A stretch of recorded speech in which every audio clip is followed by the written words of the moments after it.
चार लगातार विषम संख्या का योग 105 है। तो सबसे छोटी संख्या को x मानते हुए, जहाँ पर x माना है वहाँ पे कुछ मान लेंगे, है ना। अगर कंडीशन दिया जाएगा कि सबसे छोटी संख्या को a मानते हुए क्या करें, समीकरण को हल करें, तब क्या हल करेंगे, किस प्रकार से हम यहाँ पे हल करेंगे। माना कि पहली संख्या क्या है, क्या दिया हुआ पहली संख्या, पहली संख्या दिया हुआ है x। दूसरी संख्या क्या दिया हुआ है, दूसरी विषम संख्या लिखना, दूसरी विषम संख्या क्या होगा, देखो x+2 होगा।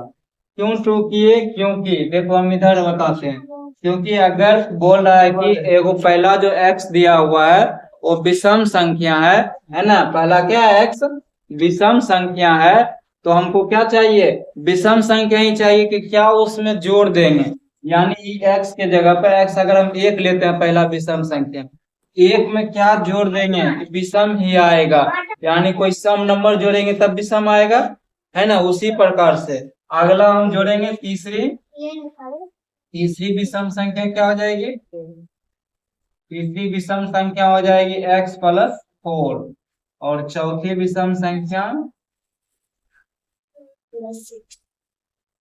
क्या हो जाएगा, x+6। कह रहा है कि सभी का योग, सभी विषम संख्याओं का योग 105 है। प्रश्न से क्या है, सबका योग क्या है, सबका योग, तो x+2 ब्रैकेट में रखेंगे, प्लस है, x+4 है, प्लस और x+6, सबका योग कितना 105 है, क्या है 105 है। सबको जोड़ेंगे एक साथ करके, x+2 प्लस x+4 x+6 बराबर क्या 105। जोड़ो, अंक को एक साथ जोड़ो, कितना आएगा 2, पहले x वाला जोड़, 1 2 3 4 4x+2 4 कितना 6 कितना 12 बराबर 105। तो 4x बराबर क्या होगा 105 घटा 12, घटाएंगे कितना बचेगा, बचेगा इधर 3, और क्या बचेगा बताओ जल्दी, 93। तो नहीं बचेगा 93 बचा, तो 4x बराबर क्या हो गया 93, x बराबर क्या होगा 93 बाय में 4, काटेंगे कितना आएगा, तो 4 दूनी 8, ठीक है, और 4 दिया 12 गुण 4 दूनी 8, फिर यानी 4 बचे 20, ठीक है, यानी 23 क्या आ जाएगा 25, यानी पहली संख्या जो हमारा निकला है, क्या निकला है, पहली संख्या क्या निकल गया, पहली संख्या पहली विषम संख्या निकल गया 23.25। दूसरी क्या निकलेगा, दूसरी क्या निकलेगा, यहाँ पे 23.25 प्लस में 2 करेंगे कितना बचेगा 25.25।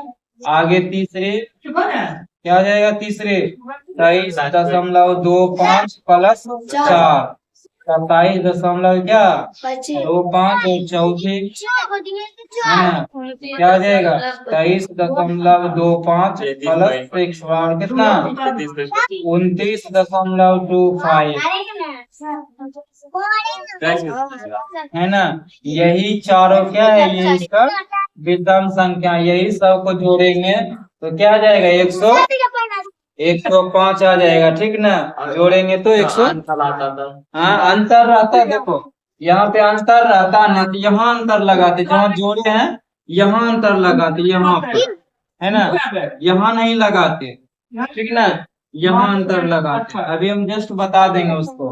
विषम संख्या हो गया, कोई दिक्कत विषम संख्या समझने में, बनाने में भी नहीं ना, कोई दिक्कत ना होगा। इसके बाद हम सम संख्या पढ़ेंगे और एक लगातार संख्या पढ़ेंगे, ठीक है। देखो क्वेश्चन है, 3 लगातार संख्याओं का योग 540 है, तो सबसे छोटी संख्या को x मानते हुए क्या करें, इस समीकरण को हल करें। देखो अब तक हम पढ़े हैं, उसमें कंडीशन दिया हुआ था कि विषम संख्या दिया हुआ रहता था, है ना, और सम संख्या दिया हुआ रहता है। तो अब क्या हम पढ़ेंगे, अब ना तो विषम संख्या दिया हुआ है और ना ही सम संख्या दिया हुआ है। तब क्या दिया हुआ है, सिर्फ और सिर्फ लगातार संख्या। अब सिर्फ और सिर्फ हम क्या देखेंगे कि लगातार संख्या कौन कौन से होती है। लगातार संख्या कौन होता है, 1 2 3 4 5 होता है लगातार संख्या। तो हम मानेंगे पहला लगातार संख्या क्या हो जाएगा, कह रहा है कि छोटी संख्या को x मानते हुए हम पहली संख्या क्या लिखेंगे, पहली संख्या क्या लिखेंगे x, दूसरी क्या लिखेंगे, हम लगातार बोले दूसरी संख्या क्या लिखेंगे x + 1, तीसरी क्या लिखेंगे x + 2। x + 2। प्रश्न से क्या कहता है, सभी संख्याओं का योग 500 क्या है 40 है। तो x + x + 1 + x + 2 बराबर क्या है 540।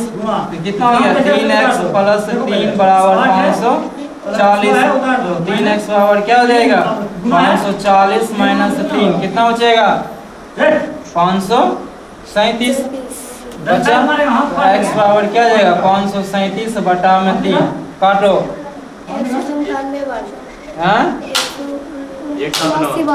5 का 5 बच गया 2 और सॉरी 3 का 3 बच गया 2 और क्या हो जाएगा 3 सती 21 बच गया फिर 2 3 9 27 179। तो पहला संख्या क्या मिल गया हमको, पहली संख्या जो मिल गया पहली संख्या 179। दूसरी संख्या क्या मिलेगा 179 + 1 कितना हो जाएगा 180। इसमें सम आए विषम आए कोई फर्क नहीं पड़ता है ना, क्योंकि ये सिर्फ और सिर्फ लगातार संख्या पूछा है, ठीक है। तीसरी क्या हो जाएगी 179, तीसरी क्या हो जाएगी 179 + 2 181। अगर पूछेगी चौथी तब क्या हो जाएगी 182। चौथी आगे मतलब क्या होगा बढ़ते जाएगा इसी प्रकार से, ठीक है। तो यहाँ तक समझने में कोई दिक्कत किसी को, ये क्वेश्चन जो है